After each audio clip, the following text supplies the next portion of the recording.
Okay, so just moving on then. So in respect to working with an approved housing body, I'm just going to be talking about Circle Voluntary Housing, who we are, the process around working with an approved housing body, what we're focused on in terms of our strategic areas of growth, and then Circle becoming a long-term partner. So next. So Circle Voluntary Housing. Circle Voluntary Housing Association has been a leading provider of social housing in Ireland since 2006, and we own and manage approximately 2,000 homes across the country. We predominantly operate in the Leinster East Coast regions. We've ventured into Munster in the last 2 years, and we're now working our way across the south of the country and up the west coast. We currently employ around about 50 staff. And we have a very ambitious growth program over the course of the next 5 years. Our vision is to make a difference by providing quality housing to those in housing need. Next. So obviously, in terms of the delivery of housing, we need to have the finance to be able to do that. Circle was the first AHB 3 years ago to introduce a term loan and revolving credit facility, which basically provided us with additional the availability to have a bit more flexibility in terms of how we close transactions. So the revolving fund was the first of its type at the time. That's also supported by having access to housing agency finance as well, the housing finance agency term loans, as well as the fact that at the moment, we're also close to finalising a further 60 million term loan, details of which we'll be announcing very soon as well. So next. So in terms of the housing delivery targets that Bob touched on in his presentation, you'll note that the vast majority of the housing delivery from the tables presented are focused in and around the main conurbations around Dublin and Cork, etc., with 56% of the delivery within those areas, with the remaining local authorities supporting that overall target in proportion to the housing need and population size within those particular areas. As was mentioned by Bob previously, 40%, up to 40% of that delivery will need to be delivered by the AHB sector going forward, with a further 50% that will need to be delivered for the areas within Dublin and Cork. Next. So in terms of our own strategic growth at the moment, so Circle is, as you'll see from the table on the right-hand side, our main areas of current and planned housing stock at the moment fall very much within those areas where there is a need for additional growth that's been identified through Housing for All in terms of those key target areas. So largely we're in the Dublin area. Like I say, we have a bit of housing stock down the east coast of the country, and we're very much focused on growing stock within those particular areas because there is a significant housing need, but also we're looking to grow largely within the Cork area, within Limerick, in County Clare, and also going up into Galway is where we're mainly focused in terms of our delivery over the course of the next 5 years. Next. So in terms of what we're looking for, ultimately, and again, we're talking about new build construction. In terms of new build construction, we're looking for schemes of greater than 10 homes, 1 to 3 bed apartments in city locations, 2 and 3 bed houses and duplex in suburban locations near major towns and cities, or a mix of both in larger developments. We're also looking for medium to large scale refurbishments in major towns and cities. Now, ultimately, in terms of the development of any sites like that need to be refurbished, they will need to be brought up to a B2 energy rating. And the reason for that is because it's anticipated that certainly in the near future, that there will be a requirement around for rental accommodation to have higher energy ratings. And at the moment, local authorities are also working to that end in terms of older housing stock is bringing them up to a B2. So that will be an important factor within those developments. In terms of single tenure social housing, so I suppose we're typically talking about smaller to medium-sized sites. Local authorities will generally approve up to around about 60 units within a particular development that is specifically focused around just social housing. However, there is an opportunity there where we might be able to deliver more social housing in a mixed tenure type development. So ultimately a mixed tenure development will have social, cost rental, and that might be, for instance, 30% or a 70% split between social and cost rental. It could also potentially be a 50-50 split depending on the need in the local area. There could be a mix there of private rental, affordable purchase, or purchase opportunities within a wider site. So mixed tenure developments give us a lot more opportunity to be able to develop, I suppose, within certain locations. Also, we're looking at Part 5, what we call Part 5 Plus. So what that really means is obviously there is a requirement for developers to provide 10% of gross floor area. It's now based on gross floor area, 10% additional homes for social housing within a scheme. By 2026, that's likely then to become 20%, which will be split between social housing and also either affordable or cost rental within a development. Now, ultimately, where we get the opportunity to purchase Part 5, it might well be that we're also able to purchase some additional homes within that particular development as well. So often when you work with us, one of the things that we'll be asking is there an opportunity to do more here? That would be quite a common question that certainly we pose to developers. And then the other thing that we're looking for as well is sites with planning permission in major towns and cities. So Circle does have the expertise and capacity to be able to deliver direct delivery construction as well. So existing sites with planning permission is also something that we're keen to look at as well. So the caveat, I suppose, to all of this is in terms of the support that we get from local authorities. So it's really important that whatever we want to deliver meets the local need in terms of both for social housing, but also for middle income families in terms of affordable and cost rental homes.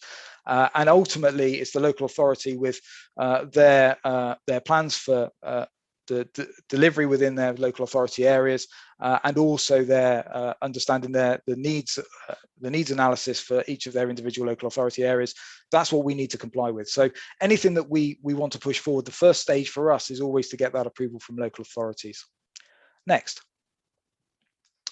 So in terms of working with Circle, so Circle is an approved housing body. We're a non-for-profit organisation. We're a charity ultimately for the delivery of housing and services to our tenants. And as such, we are governed by regulatory governance and legislation. In terms of that governance, that's really important because obviously that allows us to gain access to the levels of funding that I talked about earlier in the presentation. Circle Housing also has capacity to deliver a minimum of 500 homes per year for the next 5 years. So that's obviously quite significant in terms of the size of organisation that we are, and obviously something that is a pipeline that we're actively looking to fill at the moment. Next.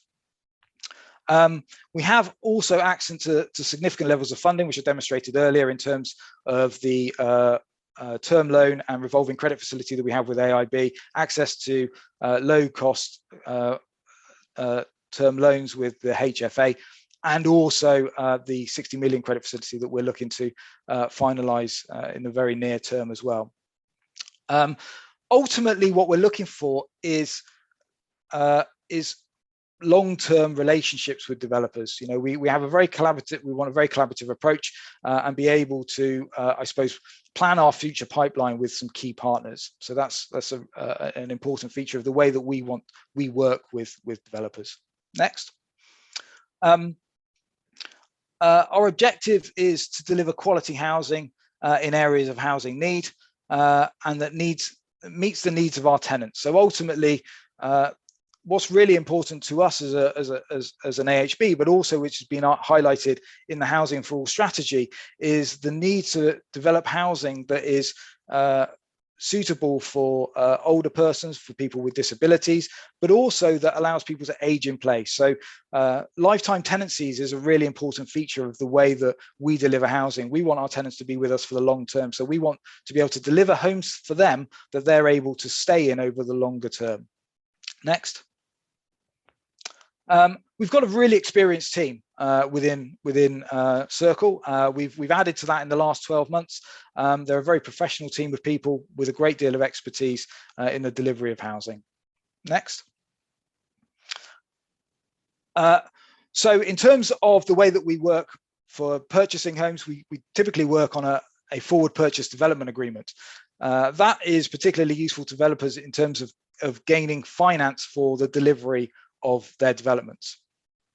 Next. And ultimately, Circle is a wholesale purchaser of housing. The ultimate within Housing for All, it states that we need to deliver 10,000 homes every year for the next 30 years. There's that's obviously a huge pipeline for delivery, and Circle will be an active part of that over the longer term. So we want to be able to build those long-term relationships to be able to purchase wholesale over certainly over the next 5 years, but even after that going forward. Next. So obviously, in terms of a development being brought forward to us, there's obviously an approval process that we have to go through. So the way that looks is the developer will typically bring us a proposal for us to review. Then we will assess that. So one of the first things we'll do is we'll identify from our own internal understanding of local authority needs, etc., whether or not this is potentially a development that will be able to progress. And if we think it is, we will then go to the local authority in the first instance and ask for their approval. So local authorities, again, are very keen to see us delivering housing. They're very quick to come back to us, usually with information to say, yes, this is either going to work for us or it's not. So we're able to give developers a very early stage indication as to whether a development is likely to work. Next. Then the developer will provide us with a price proposal. So once we get that price proposal, we're able then to do some further evaluation to determine whether or not the initial financial viability is going to work for us. And we develop a business case, which is an internal business case for our approval process. Next. Once we've done that, we complete the financial appraisal, and we also then do a desktop evaluation. So obviously one of the things that we have to be very cognizant of is ensuring that we're getting good value for money. Obviously it's part of the way that we're funded is through grant funding, so that's public money, so we have to make sure that we get good value for money. So the schemes that we generally look for are going to be usually mid-market sort of pricing, so we need to obviously make sure that we're not overpaying for something. So we'll do a desktop valuation. Next. And then we go through a 3-stage internal approval process. So again, in terms of our governance, the way that we're structured, the way that we have to make sure that we have done the due diligence that we need to do in respect to any development that we're progressing. The Circle's executive, our development committee, and maybe our board will have to review a development and approve it at various stages, which is really much dependent on the size and scope of that particular development. Now, although that may sound particularly onerous, it is a very well-established process, and ultimately at the early stages of that, we're able to give a very clear indication to a developer as to whether or not we think the development is likely to progress. Next.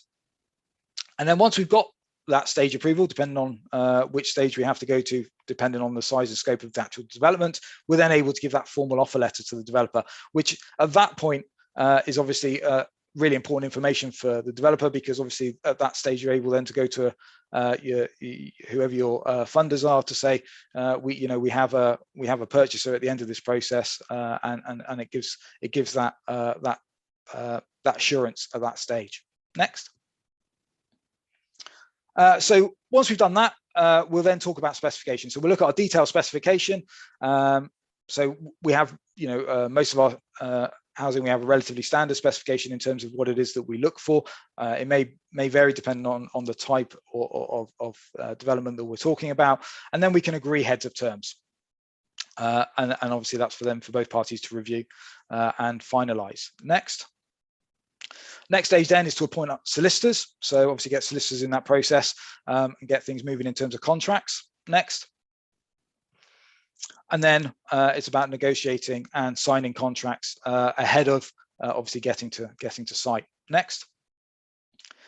And then the last part of this process, in terms of the final element of the process, is appointing a client representative who will then act as a clerk of works for Circle and will then carry out routine inspections throughout the process of the development. Also, our development team will be actively involved with the regular site meetings, meetings with the developer up until the point of final handover. Next. So in summary, Housing for All requires AHBs to provide up to 50% of all social housing from 2022 to 2026. Circle Housing has the financial strength and capacity to deliver a minimum of 2,500 homes during that period. Circle Housing already has a presence in the majority of the key areas identified for delivery with existing relationships with local authorities. The types of homes we're looking to deliver range from 1 to 3 bed apartments to 2 and 3 bed houses, duplexes, depending on location and local authority need. Circle Housing has a well-defined approval process that supports the delivery of new homes. And our team consists of very experienced housing professionals. And then last point on there is Circle Housing wants to build long-term partnerships with developers that we can obviously deliver quality homes over the longer term within those key locations. So thank you very much. Sorry, next. So if you want to contact us outside of this, please make a note of the email address there, developmentteam@circlevha.ie.